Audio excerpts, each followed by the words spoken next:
A few months ago, I opened a blank Google Doc to write the very first script for this channel, and I just sat there. My brain didn't just go into panic mode, it went into a spiral of self-doubt. Is my voice actually okay to listen to? Or is it annoying?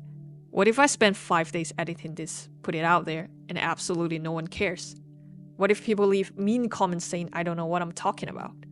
Those voices are loud. They stop you before you even started. So I did nothing. I closed the laptop. I picked up my phone. I scrolled for an hour. And afterward, I didn't just feel bad. I felt ashamed. I thought, well, I guess I'm just the kind of person who dreams about things but never actually does them. If you are stuck in a job or a major right now that feels fine but not exactly me, you probably know this feeling all too well. You have this vague sense that you could be doing something more suited to you, something that actually uses your brain, something that gives you energies instead of draining it.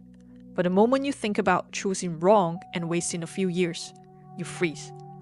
We live in a very goal-obsessed era. Interviews ask, where do you see yourself in 5 years? Self-help books ask, what is your 10-year plan? And then you have these internet gurus telling you just to pursue your passion and do what you love. They make it sound so easy, but they rarely tell you how to do that when you have rent to pay or family obligations or you're just tired. It feels like a survivalship bias. It's easy for them to say, take a leap of faith because they have landed safely. But for most of us, we can't just derail our lives on a whim. So you end up in this weird position. People expect you to have a perfect blueprint for your life, but you don't even know what building materials you are working with. Peter Drucker, the father of modern management, has a brutally honest line about this. He says, most people think they know what they are good at. They are usually wrong. He suggested something called feedback analysis. The idea is simple but powerful. Every time you make an important decision, you write down exactly what you expect will happen. Then, 9 to 12 months later, you come back and compare the real outcome with your prediction. The reason this method works is that it forces you to be honest. Our brains love to protect our egos. When things go wrong, we blame bad luck. When things go right, we claim it was our skills. Writing it down removes that filter. It shows you the raw data on how you actually performed. It is basically the gold standard for finding your strength. But in reality, it has two huge problems. First, it is slow. In a lot of fields, the rules change every year.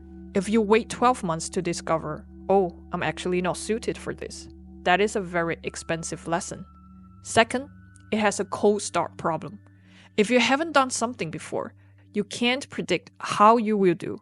You can't use feedback analysis to see if you're a good writer if you never actually write anything. So, we need a system that keeps Drucker's depth but fixes the speed and the starting problem.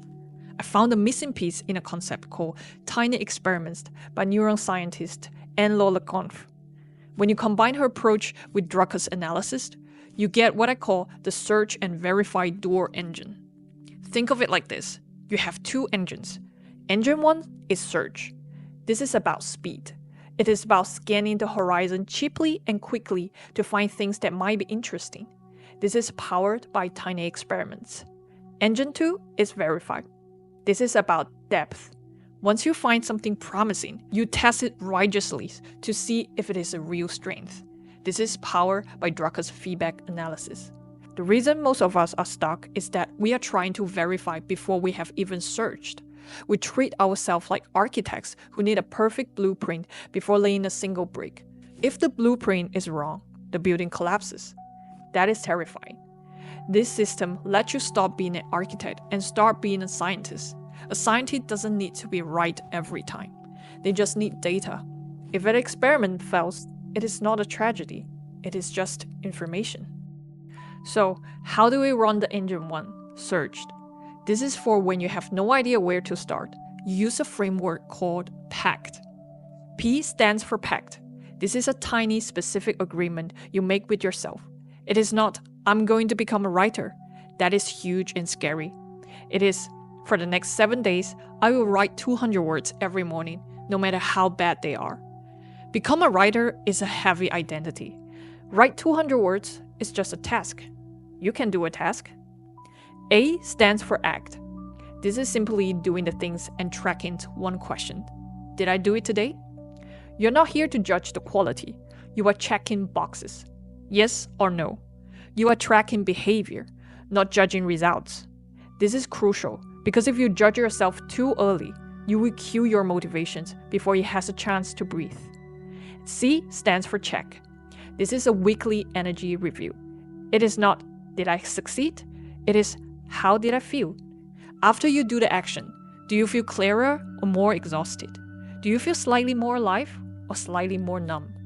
You have to write this down. Otherwise, you will forget. And finally, T stands for takeaway. Based on the energy review, what do you do next? Maybe you realize, I like the activity, but not that topic. So you pivot. Maybe you realize, I just hate this. This is useful data too. You can stop now instead of dragging it out for another 3 years. And sometimes you notice that even when you are tired, you don't resist starting. That is a good signal. That is a candidate for the next engine. Once you have a candidate, something that passes the PACT test, you move it to the engine 2, verify. This is where we bring Peter Drucker back in. But we are going to modify his method. We don't wait 12 months. We run a 3-month project. Why shorten it? Because a year is a long time to commit to something you aren't sure about. 3 months is long enough to get real data, but short enough that it doesn't feel like a prison sentence. Let's say your tiny experiments show that you actually enjoy sharing what you learn. Your project might be, for the next 3 months, I will publish 1 short newsletter issue or a blog post every 2 weeks. On day 1, you open a notebook on your phone, call it your decision log, and you write down 1. Why am I doing this? 2. What do I think is going to happen? 3. Do I think I will love it? Do I think I will be great at it? Then close the note. Forget about it. And go live your life. 3 months later, set a reminder to open that note. And look at the reality. Did you actually do it? Which part sucks? Which part flew by? Maybe you realized the project didn't make you famous, but there was one specific slice of it, like the researching part, or the structuring ideas part, where you were consistently good. That is huge. That is a real signal you can build on. Or maybe you look back and realize the whole thing was a drag from the start to finish. You hated the pressure of hitting publish. And that's okay. That doesn't mean you failed. It just means, okay, cross that off the list. Now you can stop wondering, what if, and focus your energy on the next thing. And just to be transparent, this channel you're watching right now, it is the result of this exact system. At the beginning, I just ran a PACT experiment. My PACT was make 1 video script, just 1. I wasn't tracking views, I was tracking my own energy. When I sat down to write, did I want to escape? Or did I slowly start to enjoy turning research into a story? I realized that I loved the process, so I moved it into a verified engine. I made a commitment for a few months. I wrote down my expectation, and now here we are.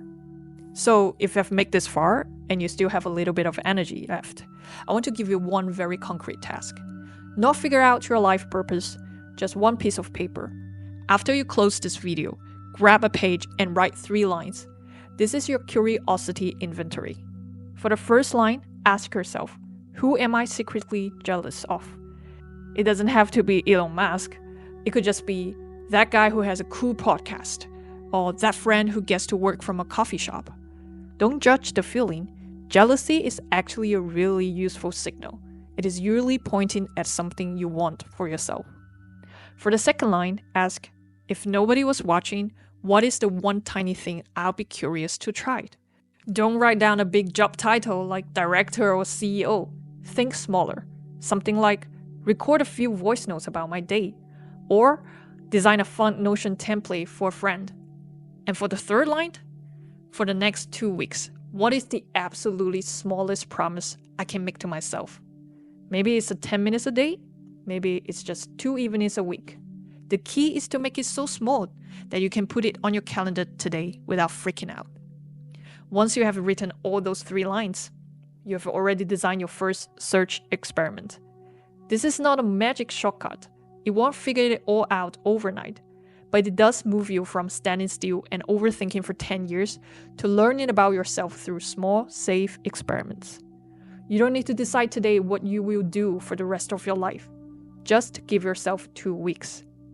If you want a bit of help getting started, I've put a tiny experiments lab kit in the description.